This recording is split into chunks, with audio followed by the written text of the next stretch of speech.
Hello everyone, कैसे हैं आप लोग। उम्मीद है आप सभी अच्छे से होंगे। मैं निजामुद्दीन अंसारी अपने यूट्यूब चैनल निजामुद्दीन एकेडमी में आप सभी का दिल से स्वागत करता हूं। मित्रों, आइए आज हम लोग देखते हैं लुसेंट जी के बुक से भौतिकी फिजिक्स के कुछ टॉपिक देखेंगे। मात्रक, गति, कार्य, ऊर्जा एवं शक्ति, गुरुत्वाकर्षण और दाब, इन सभी को हम लोग पार्ट 1 के वीडियो में देख लेंगे। यह जो है यूपीएससी, जेपीएससी, बीपीएससी, जेएसएससी और जितने भी कॉम्पिटिटिव एग्ज़ाम है सभी के लिए यह काफ़ी इम्पोर्टेंट वीडियो साबित होगा। और इन सभी टॉपिक्स को क्लियर करने के बाद जो है मैं भौतिकी का एक मास्टर वीडियो बनाऊंगा, तो इसको जो है आप लोग कम्प्लीटली वॉच कीजिए। तो आइए देखते हैं टॉपिक्स। भौतिक विज्ञान फिजिक्स को देखते हैं हम लोग। भौतिकी प्राकृतिक विज्ञान की वह शाखा है जिसमें द्रव्य अर्थात मैटर और ऊर्जा यानी एनर्जी और उसकी परस्पर क्रियाओं का अध्ययन होता है। भौतिकी प्राकृतिक जगत का मूल विज्ञान है क्योंकि विज्ञान की अन्य शाखाओं का विकास भौतिकी के ज्ञान पर बहुत हद तक निर्भर करता है। अब हम लोग पहला टॉपिक देखते हैं मात्रक। मात्रक, इसको इंग्लिश में यूनिट कहते हैं। किसी राशि के मापन के निर्देश मानक को मात्रक कहते हैं। किसी भी राशि के मापन के लिए जो है निर्देश मानक जो होता है उसे मात्रक यानी यूनिट कहते हैं। मात्रक दो प्रकार के होते हैं, मूल मात्रक फंडामेंटल यूनिट और व्युत्पन्न मात्रक यानी डिराइव्ड यूनिट। एसआई पद्धति में मूल मात्रक की संख्या 7 है जिसे नीचे की सारणी में दिया गया है। आइए देखते हैं हम लोग सारणी को। देखिए, भौतिक राशि दिया है, फिर एसआई के मूल मात्रक और उसका संकेत। लंबाई का जो एसआई का मूल मात्रक होता है मीटर होता है, संकेत एम। द्रव्यमान का एसआई मात्रक होता है किलोग्राम, केजी से डिनोट करते हैं। समय का मात्रक सेकेंड, स्मॉल एस से डिनोट करते हैं। ताप का केल्विन और कैपिटल के से जो है इसको डिनोट करते हैं। विद्युत धारा का मात्रक एम्पियर होता है, इसको कैपिटल ए से डिनोट करते हैं। ज्योति तीव्रता का मात्रक कैंडेला होता है, इसको सीडी से जो है व्यक्त करते हैं। पदार्थ का परिमाण मोल और इसका मात्रक भी मोल होता है, MOL से सूचित करते हैं। एसआई के संपूरक मूल मात्रक को देखते हैं। समतल कोण, इसका एसआई मात्रक रेडियन होता है, RAD से डिनोट करते हैं। घन कोण, सॉलिड एंगल, इसका स्टेरेडियन होता है मात्रक और SR से इसको डिनोट करते हैं। देखिए, एसआई के कुछ पुराने मात्रकों के नए नाम और संकेत देखते हैं। ताप का जो पुराना मात्रक होता था डिग्री सेंटीग्रेड और अब जो है डिग्री सेल्सियस होता है, नया नाम है। आवृत्ति का मात्रक होता है कंपन प्रति सेकंड, CPS पुराना मात्रक है। अब आवृत्ति का जो मात्रक है हर्ट्ज, HZ से डिनोट करते हैं। ज्योति तीव्रता का जो है कैंडेला शक्ति होता था CP पुराना, अब जो है कैंडेला को CD ये स्मॉल c स्मॉल d से व्यक्त करते हैं। अब यहाँ से देखते हैं हम लोग, वे सभी मात्रक जो मूल मात्रकों की सहायता से व्यक्त किए जाते हैं व्युत्पन्न मात्रक कहलाते हैं। वैसे सभी मात्रक जो मूल मात्रकों की सहायता से व्यक्त किए जाते हैं उन्हें क्या कहते हैं, व्युत्पन्न मात्रक यानी डिराइव्ड यूनिट। बहुत लंबी दूरियों को मापने के लिए प्रकाश वर्ष का प्रयोग किया जाता है, अर्थात प्रकाश वर्ष दूरी का मात्रक है, इसे याद रखिएगा।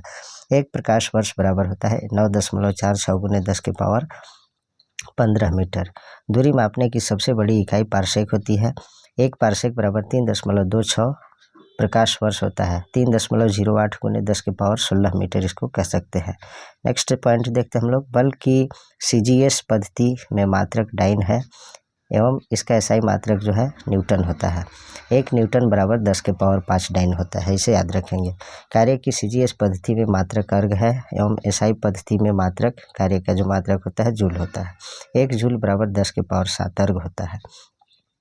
अगला पॉइंट देखते हैं। 10 की विभिन्न घातों के प्रतीक, symbols for various powers of 10। भौतिकी में बहुत छोटी और बहुत बड़ी राशियों के मानों को 10 का घात के रूप में व्यक्त किया जाता है। 10 का कुछ घातों को विशेष नाम तथा संकेत दिए गए हैं जिसे नीचे दी गई सारणी में दिया गया है। तो आइए देखते हैं हम लोग। यहाँ दिया है आपका 10 का घात, पूर्व प्रत्यय यानी प्रीफिक्स लगा रहता है और इसका सिंबल। तो 10 के पावर 18 रहेगा तो इसको एक्सा पढ़ेंगे और कैपिटल ई से डिनोट करते हैं। 10 के पावर 15 रहेगा तो इसे बेटा बोलेंगे, कैपिटल पी से डिनोट करते हैं। 10 के पावर 12 रहेगा तो इसको टेरा बोलेंगे, कैपिटल टी से डिनोट करते हैं। 10 के पावर 9 रहेगा तो इसको जो है गीगा बोलेंगे, बड़ा जी से सूचित करेंगे। 10 के पावर 6 रहेगा तो मेगा बोलेंगे, बड़ा एम से सूचित करेंगे। 10 के पावर 3 रहेगा तो इसको किलो बोलेंगे और स्मॉल के से सूचित किया जाएगा। 10 के पावर 2 रहेगा तो हेक्टो बोलेंगे, स्मॉल एच से डिनोट करेंगे। 10 के पावर 1 रहेगा तो डेका DA से डिनोट करेंगे। 10 के पावर -18 रहेगा तो एटो बोलेंगे, इसको स्मॉल ए से डिनोट करते हैं। 10 के पावर -15 रहेगा तो फेमटो बोलेंगे, स्मॉल एफ से डिनोट करते हैं। 10 के पावर -12 रहेगा तो इसको पिको बोलेंगे, स्मॉल पी से डिनोट करेंगे। 10 के पावर -9 रहेगा तो इसको नैनो बोलेंगे। 10 के पावर -6 रहेगा तो माइक्रो बोलेंगे, ये माइक्रो का सिंबल है। 10 के पावर -3 रहेगा तो मिली बोलेंगे, स्मॉल एम से डिनोट करते हैं। 10 के पावर -2 रहेगा तो सेंटी बोलेंगे, सी से डिनोट करते हैं। 10 के पावर -1 रहेगा, इसको डेसी बोलेंगे, स्मॉल डी से डिनोट करते हैं। अब दूसरा टॉपिक है यहाँ से गति। गति को इंग्लिश में मोशन कहते हैं। सबसे पहले हम लोग देखते हैं इस टॉपिक में जो है अदिश राशि, स्केलर क्वांटिटी, वैसी भौतिक राशि जिनमें केवल परिमाण हो यानी मैग्नीट्यूड हो, दिशा नहीं, उसे अदिश राशि कहा जाता है। अदिश राशि में आपने देखा इसमें जो है सिर्फ परिमाण शामिल होता है, दिशा नहीं होता है। तो इसका जो है एग्जाम्पल है द्रव्यमान, चाल, आयतन, कार्य, समय, ऊर्जा इत्यादि। नोट में देखिए विद्युत धारा, ताप, दाब, ये सभी जो है अदिश राशियाँ हैं, इसे भी याद रखेंगे आप। सदिश राशि देखते हैं, वेक्टर क्वांटिटी, वैसी भौतिक राशि जिनमें परिमाण के साथ यानी मैग्नीट्यूड के साथ साथ दिशा यानी डायरेक्शन भी रहती है और जो योग के निश्चित नियमों के अनुसार जोड़ी जाती है, उन्हें सदिश राशि कहते हैं। जैसे वेग हो गया, विस्थापन हो गया, बल, त्वरण, ये सभी जो सदिश राशियाँ हैं। अब हम लोग देखते हैं दूरी। दूरी को इंग्लिश में डिस्टेंस कहते हैं। इसका डेफिनेशन देखते हैं, किसी दिए गए समय अंतराल में वस्तु द्वारा तय किए गए मार्ग की लंबाई को दूरी कहते हैं। यह एक अदिश राशि है, यह सदैव धनात्मक होता है। विस्थापन देखते हैं, डिस्प्लेसमेंट, एक निश्चित दिशा में दो बिंदुओं के बीच की लंबवत यानी न्यूनतम दूरी को जो है विस्थापन कहते हैं। यह सदिश राशि है, इसका SI मात्रक मीटर होता है। विस्थापन जो है धनात्मक, ऋणात्मक और शून्य भी हो सकता है। चाल के बारे में देखते हैं। चाल को इंग्लिश में स्पीड कहते हैं। किसी वस्तु द्वारा प्रति सेकंड तय की गई दूरी को चाल कहते हैं, अर्थात चाल बराबर सूत्र होता है दूरी बटे समय। चाल जो है एक अदिश राशि है, इसका SI मात्रक मीटर प्रति सेकंड होता है। अब वेग, वेलोसिटी के बारे में देखें। किसी वस्तु के विस्थापन की दर को या एक निश्चित दिशा में प्रति सेकंड वस्तु द्वारा तय की गई दूरी को वेग कहते हैं। यह एक सदिश राशि है, इसका SI मात्रक मीटर प्रति सेकंड होता है। अब आइए देखते हैं त्वरण को, एक्सीलरेशन को। किसी वस्तु के वेग में परिवर्तन की दर को त्वरण कहते हैं। किसी वस्तु के वेग में जो परिवर्तन होता है, इसकी दर को त्वरण कहते हैं। यह एक सदिश राशि है, इसका SI मात्रक मीटर प्रति सेकंड स्क्वायर होता है। आप ऐसे भी लिख सकते हैं या m(s)⁻² लिख सकते हैं। त्वरण जो है एक सदिश राशि है, इसका SI मात्रक मीटर प्रति सेकंड स्क्वायर होता है। यदि समय के साथ वस्तु का वेग घटता है तो त्वरण ऋणात्मक हो जाता है और जो ऋणात्मक त्वरण रहेगा उसको मंदन कहा जाता है यानी रिटार्डेशन कहा जाता है। नेक्स्ट देखते हैं हम लोग प्रक्षेप्य गति, प्रोजेक्टाइल मोशन के बारे में। जब कोई पिंड ऐसे नियत त्वरण के अंतर्गत गति करता है जिसकी दिशा पिंड के वेग की दिशा से भिन्न होती है, तो पिंड के वेग का परिमाण एवं दिशा दोनों समय के साथ बदलते रहते हैं। इसके कारण पिंड एक समय में वक्र पथ पर गति करता है। इस गति को प्रक्षेप्य गति कहते हैं और वक्र पथ को जो है प्रक्षेप्य पथ कहते हैं। यह सदैव परवलयाकार होता है। धनुष से छूटा बाण, हवाई जहाज से गिराया गया बम, तोप से छूटा गोला आदि का जो मार्ग है परवलयाकार होता है। ये सभी प्रक्षेप्य गति के उदाहरण हैं। आगे देखें, प्रक्षेप्य गति एक द्विविमीय गति है, अर्थात एक समतल में गति है। प्रक्षेप्य को जो है अधिकतम दूरी तक फेंकने के लिए उसे 36 से 45 डिग्री के कोण पर ऊपर की ओर प्रक्षेपित करना चाहिए। प्रक्षेपण कोण थीटा एवं 90 डिग्री माइनस थीटा दोनों के लिए क्षैतिज परास यानी रेंज समान होता है। प्रक्षेप्य पथ के उच्चतम बिंदु पर वेग एवं त्वरण के बीच 90 डिग्री का कोण बनता है। वृत्तीय गति के बारे में देखते हैं, सर्कुलर मोशन। जब कोई वस्तु किसी वृत्ताकार मार्ग पर गति करती है तो उसकी गति को वृत्तीय गति कहते हैं। यदि वह एक समान चाल से गति करती है तो उसकी गति एक समान वृत्तीय गति कहलाती है। वृत्तीय गति एक त्वरित गति होती है क्योंकि वेग की दिशा प्रत्येक बिंदु पर बदल जाती है। अगला पॉइंट है, डोरी से बंधे हुए एक पत्थर को तेजी से वृत्त में घुमाया जाता है और घुमाने के समय डोरी टूट जाने पर पत्थर स्पर्श रैखिकतः उड़ जाता है। नेक्स्ट देखते हैं कोणीय वेग, एंगुलर वेलोसिटी। वृत्ताकार मार्ग पर गतिशील कण को वृत्त के केंद्र से मिलाने वाली रेखा 1 सेकंड में जितने कोण से घूम जाती है उसे उस कोण का कोणीय वेग कहते हैं। देखिए फिर से इसको देखते हैं। वृत्ताकार मार्ग पर गतिशील कण को वृत्त के केंद्र से मिलाने वाली रेखा 1 सेकेंड में जितने कोण से घूम जाती है उसे उस कण का कोणीय वेग कहते हैं। इसे जो है प्रायः ओमेगा से प्रकट करते हैं, यानी डिनोट करते हैं, अर्थात ओमेगा बराबर θ/t होता है। यदि कण 1 सेकेंड में n चक्कर लगाता है तो ओमेगा बराबर 2πn होगा, क्योंकि एक चक्कर में कण 2π यानी 360 डिग्री रेडियन से घूम जाती है। आगे देखें, अब यदि वृत्ताकार मार्ग की त्रिज्या r है और कण 1 सेकेंड में n चक्कर लगाता है तो उसके द्वारा 1 सेकेंड में चली गई दूरी बराबर वृत्त की परिधि गुने n होगा। वृत्त की जो परिधि होता है 2πr होता है और n जो है इसमें गुना हो जाएगा। यही उसकी रेखीय चाल यानी लीनियर स्पीड होगी, अर्थात न्यू बराबर 2πrn और न्यू बराबर 2πn इंटू r, और यहाँ जो है 2πn की जगह पर ओमेगा रखेंगे तो न्यू बराबर हो जाएगा ओमेगा इंटू r। रेखीय चाल बराबर कोणीय चाल गुने त्रिज्या हो जाएगा। नोट में दिया है पाई के मान की गणना सबसे पहले आर्यभट्ट ने की थी, इसको याद रखेंगे। अब यहाँ से हम लोग देखते हैं न्यूटन का गति का नियम, न्यूटन्स लॉ ऑफ मोशन। भौतिकी के पिता जो है न्यूटन, यानी इनका पूरा नाम था सर आइजक न्यूटन। तो न्यूटन ने जो है सन 1687 ईस्वी में अपनी पुस्तक प्रिंसिपिया में सबसे पहले गति के नियम का प्रतिपादित किया था। सबसे पहले गति के नियम का प्रतिपादन किसने किया था? तो सर आइजक न्यूटन ने 1687 ईस्वी में अपनी पुस्तक प्रिंसिपिया में। न्यूटन का प्रथम गति नियम देखते हैं, Newton's first law of motion. यदि कोई वस्तु विराम अवस्था में है तो वह विराम अवस्था में रहेगी, या यदि वह एक समान चाल से सीधी रेखा में चल रही है तो वैसे ही चलती रहेगी जब तक कि उस पर कोई बाह्य बल लगाकर उसकी वर्तमान अवस्था में परिवर्तन न किया जाए। मतलब सीधा सीधा कहना यह है कि अगर कोई वस्तु जो है विराम अवस्था में है तो वह विराम में ही रहना चाहेगा, और गति की अवस्था में है तो गति की अवस्था में ही रहना चाहेगा जब तक कि उस पर कोई बाहरी बल न लगाया जाए। प्रथम नियम को जो है, न्यूटन के प्रथम नियम को गैलीलियो का नियम या जड़त्व का नियम भी कहते हैं, इसे याद रखेंगे। बाह्य बल के अभाव में किसी वस्तु की अपनी विराम अवस्था या समान गति की अवस्था को बनाए रखने की प्रवृत्ति को जड़त्व यानी इनर्शिया कहते हैं, इसे याद रखें। प्रथम नियम से बल की परिभाषा मिलती है, न्यूटन के प्रथम गति नियम से जो है बल की परिभाषा मिलती है। बल की परिभाषा देखें, बल वह बाह्य कारक है जो किसी वस्तु की प्रारंभिक अवस्था में परिवर्तन करता है या परिवर्तन करने की चेष्टा यानी कोशिश करता है। बल जो है एक सदिश राशि है, इसका SI मात्रक न्यूटन होता है। बल को जो है F से सूचित करते हैं। जड़त्व के कुछ उदाहरण देखते हैं। ठहरी हुई मोटर या रेलगाड़ी के अचानक चल पड़ने पर उसमें बैठे यात्री पीछे की ओर झुक जाते हैं।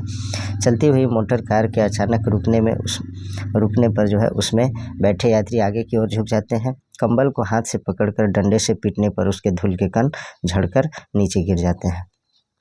अब हम लोग देखते हैं संवेग यानी मोमेंटम। किसी वस्तु के द्रव्यमान तथा वेग के गुणनफल को उस वस्तु का संवेग कहते हैं, अर्थात संवेग बराबर क्या होता है? तो वेग गुने द्रव्यमान। ये जो है संवेग जो है आपका सदिश राशि है, इसका SI मात्रक किलोग्राम मीटर पर सेकंड होता है, kg/m/s। न्यूटन का द्वितीय गति नियम देखते हैं, Newton's second law of motion. किसी वस्तु के संवेग में परिवर्तन की दर उस पर आरोपित बल के समानुपाती होता है और संवेग परिवर्तन बल की दिशा में होता है।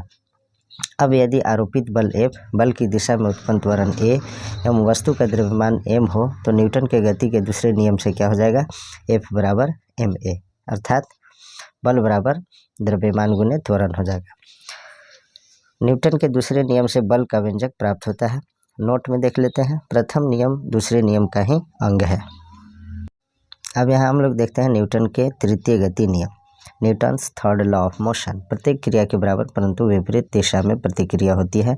उदाहरण के लिए बंदूक से गोली चलाने पर चलाने वाले को पीछे की ओर धक्का लगना, नाव से किनारे पर कूदने पर नाव को पीछे की ओर हटना, रॉकेट को उड़ाने में, ये सभी जो है न्यूटन के तृतीय गति नियम के उदाहरण है। नेक्स्ट देखते हैं संवेग संरक्षण का सिद्धांत।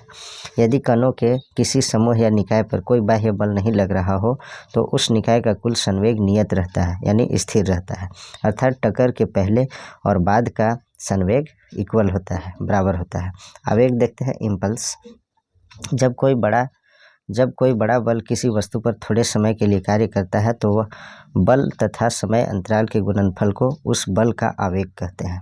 जब कोई बड़ा बल किसी वस्तु पर थोड़े समय के लिए कार्य करता है तो बल तथा समय अंतराल के गुणनफल को उस बल का आवेग कहते हैं। आवेग बराबर क्या होता है? तो बल गुने समय अंतराल बराबर संवेग में परिवर्तन हो जाता है। आवेग जो है एक सदिश राशि है जिसका मात्रक न्यूटन सेकेंड NS, इसको जो है न्यूटन सेकेंड इसका मात्रक होता है किसका? आवेग का। इसकी दिशा वही होती है जो बल की दिशा होती है। अभिकेंद्रीय बल देखते हैं। Centripetal force. जब कोई वस्तु किसी वृत्ताकार मार्ग पर चलती है तो उस पर एक बल वृत्त के केंद्र की ओर कार्य करता है। इस बल को ही अभिकेंद्रीय बल कहते हैं। इस बल के अभाव में वस्तु वृत्ताकार मार्ग पर नहीं चल सकती है। यदि कोई m द्रव्यमान का पिंड v चाल से r त्रिज्या के वृत्तीय मार्ग पर चल रहा है तो उस पर कार्यकारी वृत्त के केंद्र की ओर आवश्यक अभिकेंद्रीय बल F बराबर mv²/r होता है। अब देखते हैं हम लोग अपकेंद्रीय बल, सेंट्रीफ्यूगल फोर्स।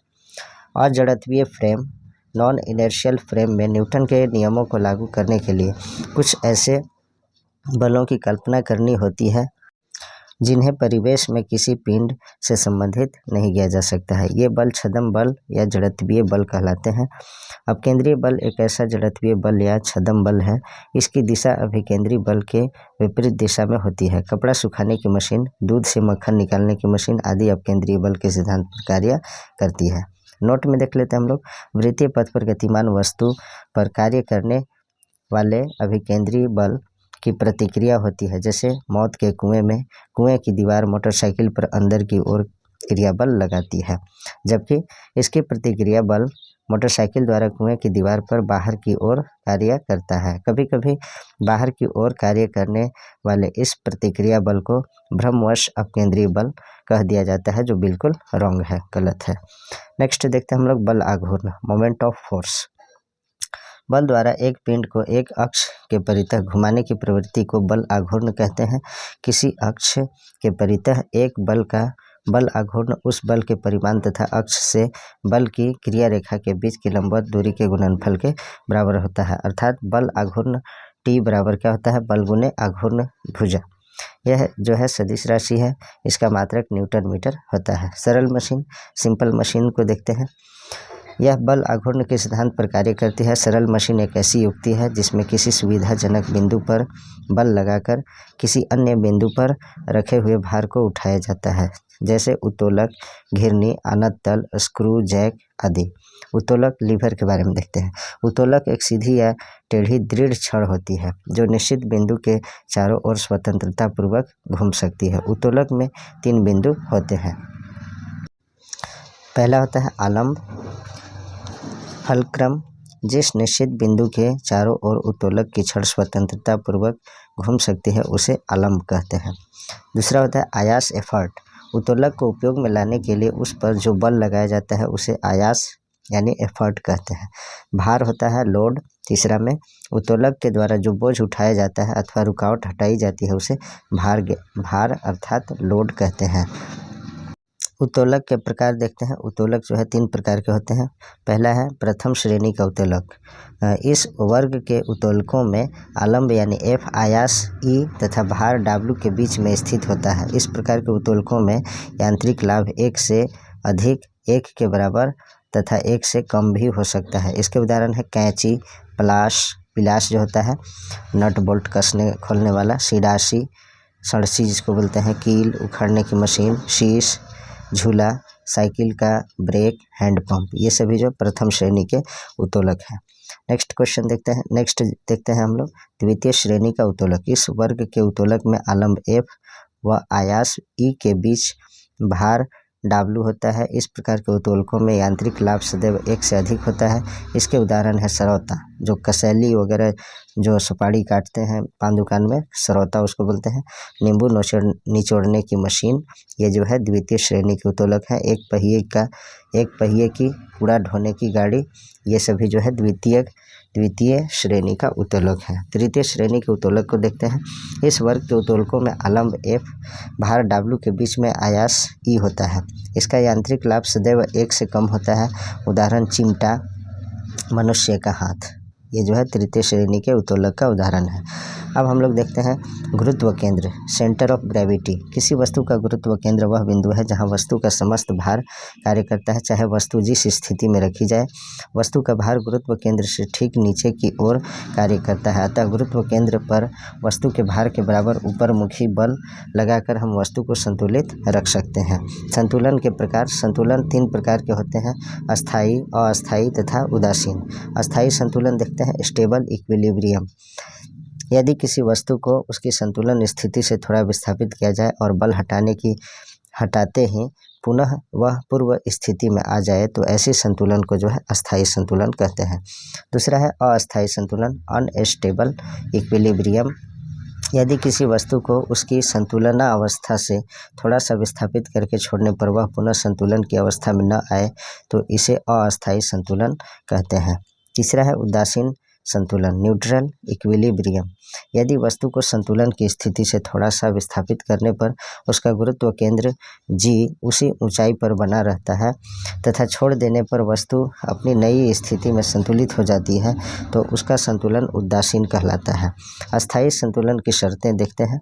किसी वस्तु के अस्थायी संतुलन के लिए 2 शर्तों का पूरा होना आवश्यक है। पहला है वस्तु का गुरुत्व केंद्र अधिकाधिक नीचे होना चाहिए। दूसरा है गुरुत्व केंद्र से होकर जाने वाली ऊर्ध्वाधर रेखा वस्तु के आधार से गुजरनी चाहिए। आगे देखते हैं।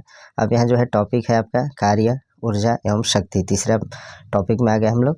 कार्य के बारे में देखते हैं। कार्य को इंग्लिश में वर्क कहते हैं। कार्य की माप लगाए गए बल तथा बल की दिशा में वस्तु के विस्थापन के गुणनफल के बराबर होता है। कार्य एक अदिश राशि है। कार्य जो है अदिश राशि है, इसका सैमात्रक जूल होता है। कार्य बराबर बल गुने विस्थापन होता है। कार्य की परिभाषा एक बार फिर से सुन ले आप। कार्य की माप लगाए गए बल तथा बल की दिशा में वस्तु के विस्थापन के गुणनफल के बराबर होता है। कार्य एक अदिश राशि है, इसका SI मात्रक जूल होता है। जूल को J से डिनोट करते हैं। कार्य बराबर बल गुने विस्थापन होता है। नोट में देखिए, यदि बल F तथा विस्थापन S के मध्य थीटा कोण बनता है तो W बराबर F गुने S कोस थीटा होता है। अब हम लोग ऊर्जा एनर्जी के बारे में देखते हैं। किसी वस्तु की कार्य करने की क्षमता को उस वस्तु की ऊर्जा कहते हैं। ऊर्जा एक अदिश राशि है, इसका SI मात्रक जूल होता है। कार्य और ऊर्जा का मात्रक जूल होता है, याद रखेंगे। कार्य द्वारा प्राप्त ऊर्जा यांत्रिक ऊर्जा कहलाती है, जो 2 प्रकार की होती है। देखिए, पहला है गतिज ऊर्जा, दूसरा स्थितिज ऊर्जा। पहले देखते हैं गतिज ऊर्जा के बारे में। गतिज ऊर्जा काइनेटिक एनर्जी, किसी वस्तु में उसकी गति के कारण कार्य करने की जो क्षमता आ जाती है उससे उस वस्तु की गतिज ऊर्जा कहते हैं। यदि m द्रव्यमान की वस्तु v वेग से चल रही है तो गतिज ऊर्जा KE बराबर यानी काइनेटिक एनर्जी बराबर 1/2 गुने mv² होता है। स्थितिज ऊर्जा पोटेंशियल एनर्जी, जब किसी वस्तु में विशेष अवस्था स्टेट या स्थिति के कारण कार्य करने की क्षमता आ जाती है तो उसे स्थितिज ऊर्जा यानी पोटेंशियल एनर्जी कहते हैं। जैसे बांध बनाकर इकट्ठा किए गए पानी की ऊर्जा, घड़ी की चाबी में संचित ऊर्जा, तनी हुई स्प्रिंग या कमानी की ऊर्जा। गुरुत्व बल के विरुद्ध संचित स्थितिज ऊर्जा का व्यंजक इस प्रकार है। PE यानी पोटेंशियल एनर्जी बराबर mgh होता है, जहाँ m जो है द्रव्यमान है किसी वस्तु का, g गुरुत्वीय जनित त्वरण है, h ऊंचाई है। ऊर्जा संरक्षण का नियम यानी law of conservation of energy देखते हैं। ऊर्जा न तो उत्पन्न की जा सकती है और न ही नष्ट की जा सकती है। ऊर्जा केवल एक रूप से जो है दूसरे रूप में परिवर्तित की जाती है, यानी एक रूप से जो है दूसरे रूप में स्थानांतरित की जाती है। जब भी ऊर्जा किसी रूप में लुप्त होती है तब ठीक उतनी ही ऊर्जा अन्य रूपों में प्रकट होती है। अतः विश्व की संपूर्ण ऊर्जा का परिमाण स्थिर रहता है। यह जो है ऊर्जा का संरक्षण का नियम कहलाता है। आइए आगे देखते हैं। ऊर्जा रूपांतरित करने वाले कुछ उपकरण है और ऊर्जा का रूपांतरण। डायनेमो देखिए, यांत्रिक ऊर्जा को विद्युत ऊर्जा में कन्वर्ट करता है। मोमबत्ती रासायनिक ऊर्जा को प्रकाश एवं ऊष्मा ऊर्जा में। माइक्रोफोन जो है ध्वनि ऊर्जा को विद्युत ऊर्जा में। लाउड स्पीकर विद्युत ऊर्जा को ध्वनि ऊर्जा में। सोलर सेल जो है सौर ऊर्जा को विद्युत ऊर्जा में। ट्यूबलाइट विद्युत ऊर्जा को प्रकाश ऊर्जा में। विद्युत मोटर विद्युत ऊर्जा को यांत्रिक ऊर्जा में। विद्युत बल्ब विद्युत ऊर्जा को प्रकाश एवं ऊष्मा ऊर्जा में, विद्युत सेल रासायनिक ऊर्जा को विद्युत ऊर्जा में, सितार जो है यांत्रिक ऊर्जा को ध्वनि ऊर्जा में। अब यहाँ देखते हैं हम लोग संवेग एवं गतिज ऊर्जा में संबंध। तो संवेग और गतिज ऊर्जा में संबंध है के ई बराबर यानी काइनेटिक एनर्जी बराबर p²/2m होता है। p जो है संवेग होता है और m p बराबर m भी होता है, ये मालूम ही है आपको। अर्थात संवेग को दुगनी करने पर गतिज ऊर्जा 4 गुनी हो जाएगी।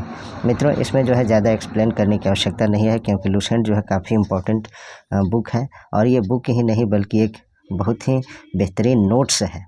तो इसको मैं पढ़ रहा हूँ, आप लोग गौर से सुनिए और बार बार सुनिए। अगर आप हो सके तो शांत जगह में रह करके जो है इसको आप लोग वीडियो को देखिए, और हेडफोन लगा करके यानी ईयरफोन लगा करके आप इसको जो है अच्छी तरह से सुनिए। 2 बार 3 बार देखने के बाद जो है सारा कॉन्सेप्ट आपका क्लियर हो जाएगा। और इसके बाद जो है जब मैं इसका मास्टर वीडियो अपलोड कर लूँगा, ये छोटे छोटे 4-5 टॉपिक एक ही वीडियो में करके, उसके बाद सारा जब फिजिक्स कंप्लीट हो जाएगा तो सभी वीडियो को एक में जोड़ करके मास्टर वीडियो फिजिक्स का बना दूँगा। और इसके बाद जो है मैं ऑब्जेक्टिव क्वेश्चन आंसर कराऊँगा सभी टॉपिक से। तो आपका जो है किसी भी कॉम्पिटिटिव एग्ज़ाम में जो है बहुत ही बेनिफिशियल साबित होगा। और हमारे चैनल पे आप लोग बने रहिए और सभी मित्रों तक ज़रूर शेयर कर दीजिए। अब हम लोग शक्ति यानी पावर के बारे में देखते हैं। कार्य करने की दर को शक्ति कहते हैं। यदि किसी कर्ता द्वारा W कार्य t समय में किया जाता है तो कर्ता की शक्ति जो है W/t होगी। शक्ति का SI मात्रक वाट होता है, जिसे वैज्ञानिक जेम्स वाट के सम्मान में रखा गया है। शक्ति बराबर कार्य बटे समय या शक्ति बराबर जूल बटे सेकेंड भी होता है, और ये जूल बटे सेकेंड 1 वाट के बराबर होता है। और 1 वाट जो है 10⁻7 अर्ग पर सेकेंड के बराबर होता है। 1 kW बराबर 1000 W यानी 1 किलोवाट बराबर 1000 वाट होता है। 1 MW यानी 1 मेगावाट बराबर 10⁶ वाट होता है। शक्ति की एक और मात्रक अश्व शक्ति होता है, हॉर्स पावर। अश्व शक्ति इकाई जेम्स वाट के द्वारा दिया गया है। 1 अश्व शक्ति यानी 1 हॉर्स पावर बराबर 746 वाट होता है। और इसको जो है 746, 1 अश्व शक्ति बराबर 746 × 10⁻7 अर्ग पर सेकेंड भी कहा जा सकता है। 1 किलोवाट बराबर 1000/746 करेंगे तो 1.34 जो है हॉर्स पावर आएगा। वाट सेकेंड देखते हैं हम लोग। 1 वाट सेकेंड बराबर 1 वाट × 1 सेकेंड बराबर 1 जूल होता है। 1 वाट घंटा बराबर 3600 जूल होता है। 1 किलोवाट घंटा बराबर 1000 वाट घंटा, और इसको जो है 3.6 × 10⁶ जूल के बराबर होता है। W, kW, MW तथा SW शक्ति के मात्रक हैं। WS, WH, kWh कार्य अथवा ऊर्जा के मात्रक हैं, इसे याद रखेंगे। अब हम लोग देखते हैं गुरुत्वाकर्षण ग्रेविटेशन के बारे में। न्यूटन का गुरुत्वाकर्षण का नियम, न्यूटन्स लॉ ऑफ ग्रेविटेशन। किन्हीं 2 पिंडों के बीच कार्य करने वाला आकर्षण बल पिंडों के द्रव्यमानों के गुणनफल के अनुक्रमानुपाती तथा उनके बीच के दूरी की वर्ग के व्युत्क्रमानुपाती होता है। माना कि 2 पिंड जिनके द्रव्यमान m1 एवं m2 है एक दूसरे से r दूरी पर स्थित है, तो न्यूटन के नियम के अनुसार उनके बीच लगने वाला आकर्षण बल F बराबर G × m1 × m2/r² होता है, जहाँ G एक नियतांक है जिसे सार्वत्रिक गुरुत्वाकर्षण नियतांक कहा जाता है, जिसका मान जो होता है बड़ा G का जो मान होता है 6.67 × 10⁻−11 न्यूटन मीटर स्क्वायर पर किलोग्राम स्क्वायर होता है। अब नोट में देखते हैं हम लोग सार्वत्रिक गुरुत्वाकर्षण नियतांक का प्रायोगिक मान सबसे पहले हेनरी कैवेंडिश 1788 में दिया था। गुरुत्व देखते हैं ग्रेविटी। न्यूटन के गुरुत्वाकर्षण के अनुसार 2 पिंडों के बीच आकर्षण बल कार्य करता है। यदि इनमें से एक पिंड पृथ्वी हो तो इस आकर्षण बल को गुरुत्व कहते हैं। अर्थात गुरुत्व बल वह आकर्षण बल है जिससे पृथ्वी किसी वस्तु को अपने केंद्र की ओर खींचती है। इस बल के कारण जो त्वरण उत्पन्न होता है उसे गुरुत्वजनित त्वरण यानी स्मॉल g कहते हैं, जिसका मान 9.8 मीटर पर सेकेंड स्क्वायर होता है। लगभग में 10 मीटर प्रति सेकेंड स्क्वायर कहीं कहीं लेना पड़ता है, और एग्जैक्टली इसका वैल्यू जो होता है स्मॉल g का मान 9.8 मीटर प्रति सेकेंड स्क्वायर। गुरुत्वजनित त्वरण g वस्तु के रूप, आकार, द्रव्यमान आदि पर निर्भर नहीं करता है। g के मान में परिवर्तन देखते हैं। पृथ्वी की सतह से ऊपर या नीचे जाने पर जी का मान घटता है। पृथ्वी के ध्रुव यानी पोल पर जी का मान महत्तम होता है यानी सबसे अधिक होता है। विषुवत रेखा यानी इक्वेटर पर जी का मान न्यूनतम यानी सबसे कम होता है। पृथ्वी की घूर्णन गति बढ़ने पर जी का मान कम हो जाता है। पृथ्वी की घूर्णन गति घटने पर जी का मान बढ़ जाता है। नोट में देखते हैं, यदि पृथ्वी अपनी वर्तमान कोणीय चाल से 17 गुनी अधिक चाल से घूमने लगे तो भूमध्य रेखा पर रखी वस्तु का भार शून्य हो जाएगा, यानी वहाँ भारहीनता की स्थिति हो जाएगी, लेकिन ध्रुव पर जी के मान में कोई परिवर्तन नहीं होगा। ऐसी स्थिति में दिन की अवधि 24 घंटे से घट करके 1.4 घंटे यानी 84 मिनट की हो जाएगी। इन सभी को आप लोग याद रखिएगा। नोट में भी जो है बहुत ही इंपॉर्टेंट फैक्ट्स दिए हुए होते हैं और इससे भी क्वेश्चन बनते हैं। यदि पृथ्वी अपने अक्ष के परितः घूमना बंद कर दे तो जी के मान में ध्रुवों को छोड़कर शेष सभी स्थानों पर वृद्धि हो जाएगी। लिफ्ट में पिंड का भार, weight of a body in lift. जब लिफ्ट ऊपर की ओर जाती है तो लिफ्ट में स्थित पिंड का भार बढ़ा हुआ प्रतीत होता है, इसको भी याद रखिएगा। जब लिफ्ट नीचे की ओर जाती है तो लिफ्ट में स्थित पिंड का भार घटा हुआ प्रतीत होता है। जब लिफ्ट एक समान वेग से ऊपर या नीचे गति करती है तो लिफ्ट में स्थित पिंड के भार में कोई परिवर्तन प्रतीत नहीं होता है, यानी पिंड का मतलब होता है वस्तु। यदि नीचे उतरते समय लिफ्ट की डोरी टूट जाए तो वह मुक्त पिंड की भांति नीचे गिरती है। ऐसी स्थिति में लिफ्ट में स्थित पिंड का भार शून्य होता है, यही भारहीनता की स्थिति है। यदि लिफ्ट के नीचे उतरते समय लिफ्ट का त्वरण गुरुत्वीय त्वरण से अधिक हो तो लिफ्ट में स्थित पिंड उसकी फर्श से उठकर उसकी छत से जा लगेगा। आगे देखते हैं हम लोग ग्रहों की गति से संबंधित केपलर का नियम। प्रत्येक ग्रह सूर्य के चारों ओर दीर्घवृत्ताकार एलिप्टिकल कक्षा में परिक्रमा करता है तथा सूर्य की कक्षा के एक फोकस बिंदु पर स्थित होता है। प्रत्येक ग्रह का क्षेत्रीय वेग एरियल वेलोसिटी नियत रहता है। इसका प्रभाव यह होता है कि जब ग्रह सूर्य के निकट होता है तो उसका वेग बढ़ जाता है और जब वह दूर होता है तो उसका वेग कम हो जाता है। आगे देखते हैं, सूर्य के चारों ओर ग्रह एक चक्कर जितने समय में लगाता है उसे उसका परिक्रमण काल कहते हैं। परिक्रमण काल का वर्ग t² ग्रह की सूर्य से औसत दूरी r के घन यानी r³ के अनुक्रमानुपाती होता है, अर्थात t² is proportional to r³। अर्थात सूर्य से अधिक दूर के ग्रहों का परिक्रमण काल भी अधिक होता है। उदाहरण के लिए सूर्य के निकटतम ग्रह बुध का परिक्रमण काल 88 दिन है, जबकि दूरस्थ ग्रह जो नेपच्यून है यानी वरुण है, इसका परिक्रमण काल जो है 165 वर्ष है। नोट में देखते हैं IAU जो है, IAU ने यम यानी प्लूटो को ग्रह की श्रेणी से निकाल दिया, इसीलिए अब दूरस्थ ग्रह वरुण यानी नेपच्यून हो गया। पहले 9 ग्रह होते थे, लेकिन जो है 2006 के बाद जो है प्लूटो को जो है निकाल दिया ग्रह की श्रेणी से, तो अब जो है सौर परिवार में कुल 8 ग्रह हैं। अब उपग्रह सैटेलाइट के बारे में देखते हैं।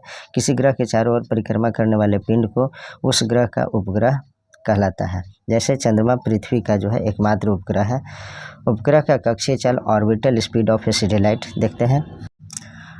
उपग्रह की कक्षीय चाल उसकी पृथ्वी तल से ऊंचाई पर निर्भर करती है।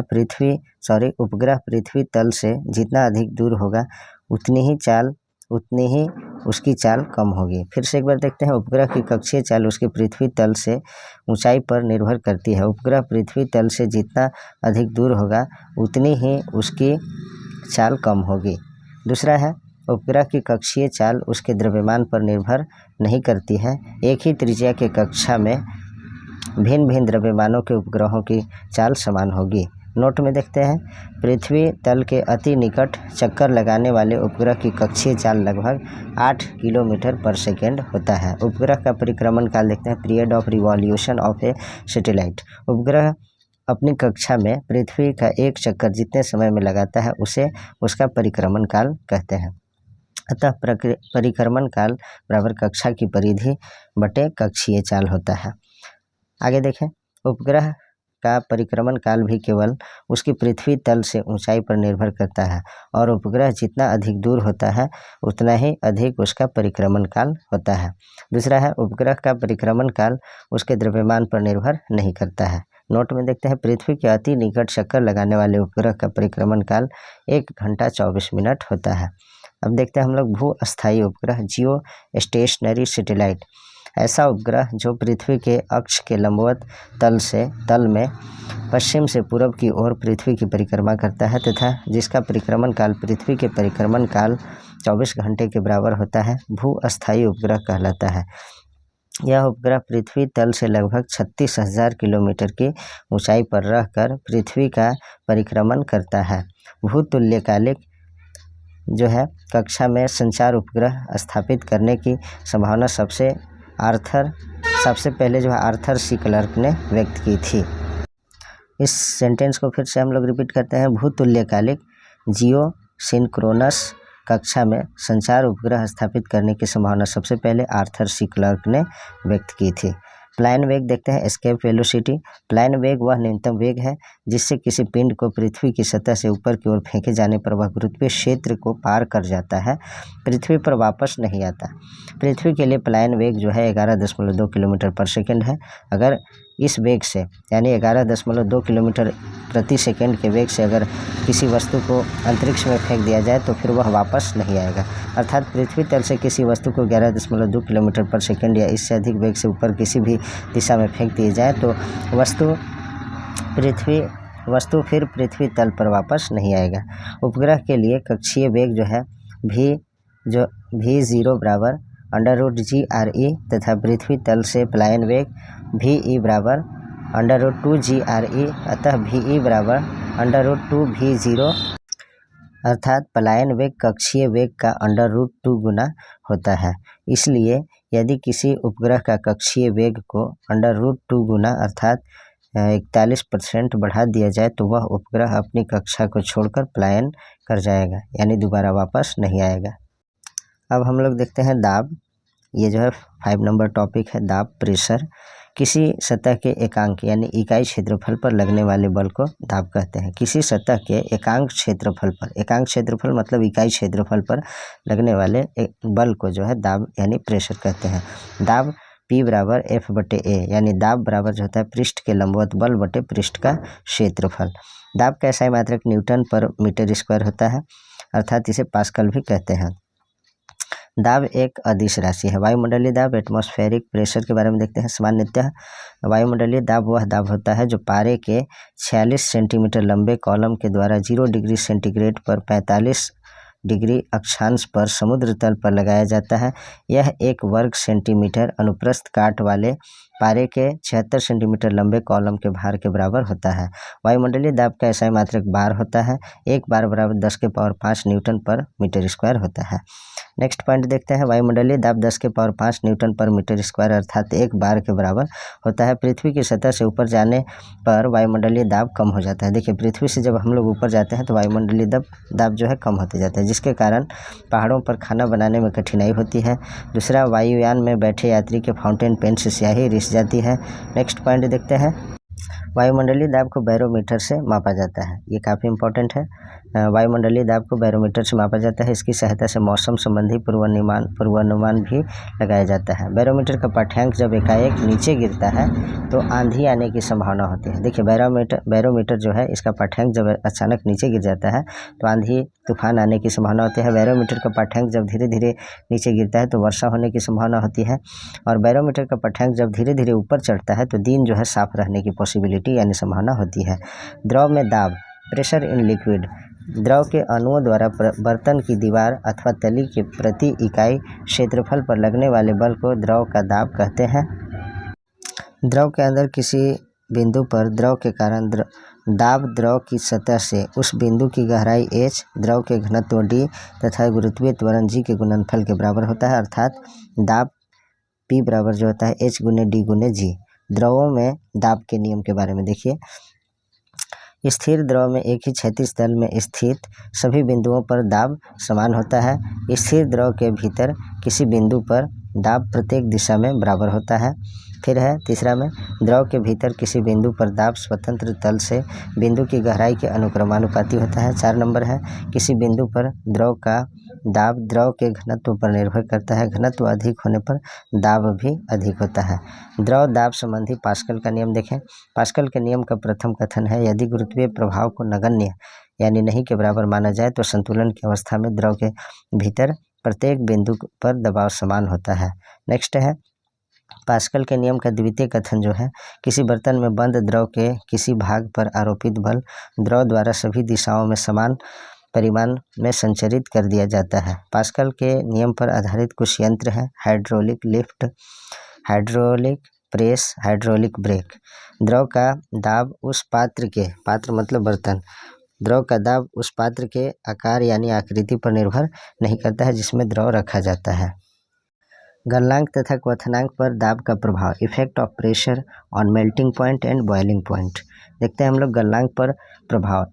पहला है, गर्म करने पर जिन पदार्थों का आयतन बढ़ता है, दाब बढ़ाने पर उनका गलनांक भी बढ़ जाता है, जैसे मोम, घी आदि। दूसरा है, गर्म करने पर जिन पदार्थों का आयतन घट जाता है, दाब बढ़ाने पर उनका गलनांक भी कम हो जाता है, जैसे बर्फ। क्वथनांक पर प्रभाव, सभी द्रवों का क्वथनांक दाब बढ़ने पर बढ़ जाता है। Thanks for watching.